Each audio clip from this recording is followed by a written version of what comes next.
Uric acid वाढलंय, सांध्यांच्या ठिकाणी सूज निर्माण होतीये, सांध्यांच्या ठिकाणी लालसरपणा येतोय, तिथे स्पर्श जो आहे तर तो उष्ण लागतो आहे, सांध्यांना सूज येते, गाऊट झालेला आहे. तर युरिक ॲसिड जे आहे तर ते का वाढतं, त्याची कारणं काय आहेत, त्यावर उपाय काय करता येतील, आयुर्वेदाचा दृष्टिकोन याबद्दलचं काय आहे, वातरक्त म्हणजे काय, चला बघूया. नमस्कार, मी वैद्य अकल्पिता धानोरकर आपले आयुष स्वास्थ्य या विश्वाच्या आयुर्वेद प्रणीत चॅनलमध्ये स्वागत करते आहे. तर संधिवात, आमवात, वातरक्त अशा सांध्यांचे वेगवेगळे आजाराचे प्रकार आहेत. तर त्यामध्ये जे आहे तर ते गाऊट हा पण एक संधिवाताचा प्रकार येतो. तर बऱ्याचदा असं होतं की तपासण्यांमध्ये युरिक ॲसिड जे आहे तर ते वाढलेलं आढळतं. मग युरिक ॲसिड का वाढतं बरं, तर आहारामध्ये मांसाहार जे लोक नेहमी करतात किंवा ज्यांचं कडधान्य जे आहे, छोले, राजमा, चवळी, हरभरे असं जास्त प्रमाणामध्ये खाण्यामध्ये आहे, तर ह्या आहारामध्ये हाय प्रोटीन डाएटमध्ये प्युरिन्स नावाचा एक घटक असतो. शरीरामध्ये पचन होत असताना या प्युरिन्सचं रूपांतर जे आहे तर ते युरिक ॲसिडमध्ये होत असतं. रक्तामध्ये हे युरिक ॲसिड मिसळतं आणि ब्लड सर्क्युलेशनमध्ये ते असतं. किडनीच्या ठिकाणी गेल्यानंतर किडनी जी आहे तर ती त्याला फिल्टर करते आणि शरीराबाहेर टाकून देते. तर या पद्धतीने आपल्या शरीरामध्ये युरिक ॲसिड जे आहे तर ते बाहेर टाकलं जातं. परंतु काही कारणाने म्हणजे किडनीचे काही आजार असतील किंवा मांसाहाराचं, कडधान्यांचं प्रमाण तुमच्या शरीरामध्ये जास्त असेल आणि प्युरिन्स पर्यायाने युरिक ॲसिड जे आहे तर ते जास्त प्रमाणात निर्माण होत असेल तर सगळंच्या सगळं काही शरीराबाहेर टाकलं जात नाही, तर ते जे आहे तर ते रक्तामध्ये साचतं आणि ते ब्लड सर्क्युलेशनमध्ये असतं. हे अर्थात वारंवार घडल्यानंतर काही कालांतराने त्या युरिक ॲसिडचे स्फटिक म्हणजे क्रिस्टल्स जे आहेत तर ते तयार होतात आणि ते जे आहेत ते हाडांच्या ठिकाणी, सांध्यांच्या ठिकाणी, किडनीच्या ठिकाणी साचायला सुरुवात होते आणि मग आजाराला जी आहे तर ती सुरुवात होते. तर आता याची कारणं काय काय आहेत तर ते आपण बघू का, म्हणजे युरिक ॲसिड का वाढतं. तर सगळ्यात पहिलं आपण बघितलंच की मांसाहार, विशेष करून रेड मीट, सी फूड, मासे जे आहेत यामुळे, अतिरिक्त मद्यपान जर कोणी करत असेल, कडधान्य जी आहेत तर छोले, राजमा, मटकी, चवळी, हरभरे, वाटाणा यासारखे पदार्थ वारंवार खाण्यामध्ये येत असतील, तर तीक्ष्ण उष्ण आंबवलेले पदार्थ, विशेष करून आंबट पदार्थ जे आहेत तर ते खाण्यात येत असतील, तर आंबवलेले पदार्थ म्हणजे इडली, डोसा, ढोकळा यासारखे पदार्थ, अतिरिक्त प्रमाणात फास्ट फूड, बेकरी पदार्थ, खूप तळलेले पदार्थ, मसालेदार पदार्थ यांचं प्रमाण जास्त असेल, तर अतिरिक्त प्रमाणात नेहमी हे खाण्यात येत असेल, तर मुख्य म्हणजे व्यायामाचा अभाव असेल, बैठी जीवनशैली असेल, अजिबातच हालचाली होत नाही आहेत आणि हे असं खाण्याचं प्रमाण जर असेल तर त्यामुळे जे आहे तर ते वातरक्त होण्याची जी आहे तर ती शक्यता असते. आयुर्वेदामध्ये याचं एक खूप वेगळं कारण सांगितलेलं आहे, ते म्हणजे पाय लोंबकळलेले असणं. तर पूर्वीच्या काळी जे आहे तर घोडा किंवा उंटावरनं लांबपर्यंत प्रवास केला जायचा आणि मग ते पाय जे आहे ते लोंबकळलेल्या स्थितीमध्ये राहायचे. आता हल्लीच्या काळाचा जर विचार केला तर टू व्हीलर ड्रायव्हिंग हे आपण म्हणू शकतो की दीर्घकाळ प्रवास आहे, बाईक रायडिंग आहे आणि हे वारंवार होत असेल आणि किंवा इतर काही कारणांनी जर पाय लोंबकळलेले राहत असतील तर त्यामुळे वातरक्त होण्याची जी आहे तर ती शक्यता निर्माण होते. तर ही जी कारणं आहेत त्यामुळे गाऊट जे आहे तर ते निर्माण होतं किंवा वातरक्त जे आहे तर ते निर्माण होतं. आता वातरक्त म्हणजे काय, तर याच्या शब्दातच वातदोष आहे आणि रक्त धातू आहे. तर वातदोष वाढवणारी जर कारणं शरीरामध्ये घडत असतील आणि आता रक्तामध्ये जे आहे तर ते युरिक ॲसिड वाढलेलं आहे, त्याचे क्रिस्टल्स जे आहेत ते कुठेतरी डिपॉझिट झालेले आहे, तर वात जो आहे तर ब्लड सर्क्युलेशनला मदत करतो, तर त्याच्या गतीला जो आहे तो अवरोध निर्माण झालेला असतो. शरीरामध्ये युरिक ॲसिड वाढलेलं असतं म्हणजे रक्तदुष्टी झालेली असते.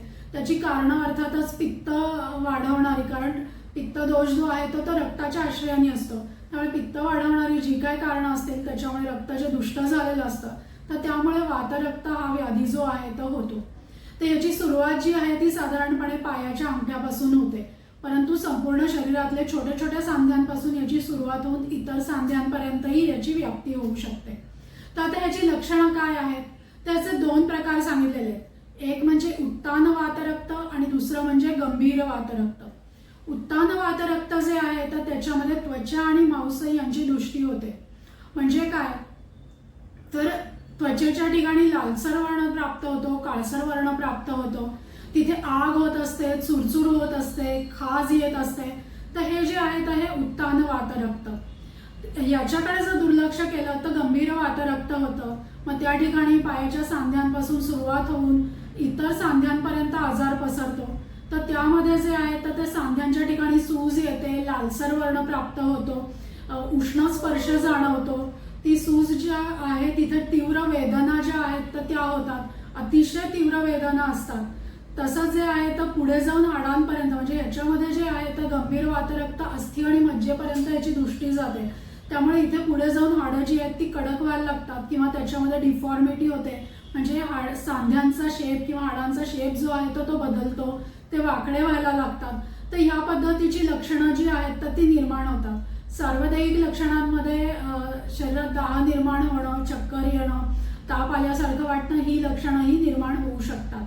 तर या पद्धतीची लक्षणं जी आहेत तर ती वातरक्तामध्ये आढळून येतात.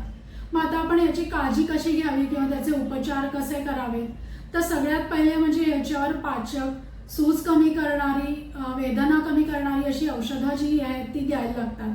तर आयुर्वेदामध्ये जे आहेत तर ते दशमूळ, गुळवेल, गोक्षूर, पुनर्नवा, कुटकी, नागरमोथा, शतावरी अशी भरपूर औषधं आहेत की ज्यांचा वापर जो आहे तो चूर्ण स्वरूपात किंवा काढा या स्वरूपामध्ये करता येतो. ह्याच्यावरचं श्रेष्ठ औषध जे आहे तर ते गुळवेल सांगितलेलं आहे. तर तुम्ही ओल्या गुळवेलीचं कांडं आणलं, ते ठेचून त्याचा काढा जो आहे म्हणजे 1 अष्टमांश प्रमाणात उरवून काढा जर तयार केला आणि तो जर रोज घेतला तर त्याचा खूप चांगला फायदा होतो. तसंच कोकिलाक्ष किंवा कोळिस्ता जो आहे तर त्याचा काढा जो आहे तर त्याचा पण खूप चांगला उपयोग जो आहे तर तो होतो. तसंच काही वेगवेगळ्या प्रकारचे गुग्गुळ कल्प आहेत की त्यामध्ये कैशोर गुग्गुळ आहे, अमृता गुग्गुळ आहे किंवा वेगवेगळे इतर गुग्गुळ आहेत, त्याचाही वापर होतो. काही रसकल्प आहेत, रसौषधी आहेत तर त्यांचाही खूप छान उपयोग होतो. तसंच याच्यामध्ये घृतसेवन सांगितलेलं आहे. तर शतावरी, गुळवेल, गोक्षूर अशी वेगवेगळी औषधं जी आहेत तर त्यांनी सिद्ध तूप जे आहे किंवा त्यांनी सिद्ध दूध जे आहे तर त्याचा पण खूप चांगला उपयोग होतो. असं सिद्ध तूप जे आहे तर ते वैद्यांच्या सल्ल्याने रोज सकाळी 1 चमचा असं घेतलं तरी चालेल किंवा आवश्यकतेप्रमाणे वैद्यांच्या सल्ल्याने ते घ्यायचं आहे. तसंच वेगवेगळ्या प्रकारचे दूध जे आहे तर ते सिद्ध करून घ्यायला सांगितलेले आहेत. अर्थातच यामध्ये बकरीचं किंवा गाईचं दूध वापरायला सांगितलेलं आहे. पण शेळीचं दूध अवेलेबल असतंच असं नाही, त्यामुळे गाईचं दूध जे आहे तर ते शक्यतो वापरायचं आहे. इतर औषधी आहेत तर त्याच्यामध्ये पंचकर्मापैकी जी आहे तर यामध्ये वात रक्ताची दृष्टी आहे. तर त्यामुळे जी आहे तर विरेचन चिकित्सा, बस्ती चिकित्सा आणि रक्तमोक्षण जे आहे तर त्या अवस्थेनुसार करायचं आहे. बस्ती चिकित्सेचा खूप उत्तम उपयोग होतो कारण त्यामुळे वाताला जिंकलं जातं. तिक्त क्षीर बस्ती जे आहेत त्यांचाही उपयोग होतो. गरज वाटली तर विरेचन आणि सांध्यांच्या ठिकाणी जर सूज जास्त प्रमाणात असेल, दाह असेल तर रक्तमोक्षण जे आहे त्याचा पण खूप चांगला उपयोग होतो. आता पथ्यापथ्य किंवा आहार विहारामध्ये आपण काय बदल करू शकतो तर सगळ्यात पहिले म्हणजे आपण मगाशी बघितलं तसं दूध जे आहे तर ते रोज घ्यायचं आहे. तुपाचं प्रमाण तुमच्या आहारामध्ये असायला पाहिजे. सकाळी 1 चमचा, संध्याकाळी 1 चमचा असं तूप घेतलं तरी चालेल. सिद्ध औषध जे आहे किंवा सिद्ध घृत जे आहे तर ते वैद्यांच्या सल्ल्याने घ्यायचं आहे. तुम्ही स्नेहस्वेदन जे आहे तर तेही करून घेऊ शकतात. म्हणजे बला, गुळवेल, शतावरी यांनी सिद्ध तेल जे आहे तर ते सांध्यांना लावणं तुम्ही करून घेऊ शकतात. स्वेदन जे आहे तर गरम पाण्याचा शेक किंवा वाफेचा शेक घेऊ शकतात. अर्थातच दाह होत असेल आणि लालसर वर्ण असेल तर वैद्यांच्या सल्ल्याशिवाय शेक जो आहे तर तो घ्यायचा नाहीये. त्याला वेगवेगळे लेप जे आहेत तेही सांध्यांच्या ठिकाणी लावले जातात. त्यामध्ये दशांग लेप आहे, दारू हळदीचा आहे, ज्येष्ठ मंजिष्ठा यांचे पण लेप आहेत की जे त्या ठिकाणी वेगवेगळ्या अवस्थेनुसार जे आहेत तर ते लावले जातात. तर ह्याची पण तुम्ही काळजी घेऊ शकता. आहारामध्ये जे बदल करायचे तर मांसाहार पूर्णपणे टाळायचा आहे. कडधान्यांचं सेवन तात्पुरतं बंद करायचं आहे. मात्र कढण घ्यायला आयुर्वेदामध्ये सांगितलं आहे. तर त्यामध्ये जे आहे तर मूग, मसूर, मठाची डाळ म्हणजे मटकीची जी डाळ असते ती आणि तुरीची डाळ यांचा वापर करायला सांगितलं आहे. त्याचं वरणाचं पाणी, वरण किंवा कढण जे आहे किंवा युष जे आहे या स्वरूपामध्ये जे आहे तर ते तुम्ही घेऊ शकतात. मांसाहार पूर्णपणे सध्यापुरता बंद करायचा आहे. दही पूर्ण बंद करायचं आहे. मैद्याचे पदार्थ, पचायला जड पदार्थ, पनीर सारखे पदार्थ आहेत तेही टाळायचे आहेत. वेलीवरच्या भाज्या, भोपळा, घोसाळे, दोडका यांचा वापर जो आहे तर तो अतिशय उत्तम होतो. कारली वापरली तरीही चालू शकतात. चाकवत सारखं आहे, बांबूशूट आहे, शतावरी आहे, यांचा पण भाज्यांमध्ये जे आहे तर तुम्ही समावेश करून घेऊ शकतात. भाजलेले यव किंवा गहू किंवा भाजलेले तांदूळ जे आहेत तर त्यांचा वापर पण आहार्य पदार्थ करण्यासाठी जे आहे तर ते तुम्ही करून घेऊ शकता. सगळ्यात महत्त्वाचं म्हणजे व्यायाम. तर थोडा तरी व्यायामाला जी आहे तर ती सुरुवात करायला पाहिजे आहे. खूप सांध्यांमध्ये वेदना आणि सूज असेल तर जेवढा झेपेल तेवढाच व्यायाम करायचा आणि सूज जी आहे तर ती कमी झाल्यानंतर जे आहे तर तुम्ही व्यायाम वाढवू शकता. योगासनांमध्ये वृक्षासन आहे, ताडासन आहे, पवनमुक्तासन, भुजंगासन, सूर्यनमस्कार यांचाही खूप चांगला उपयोग होतो.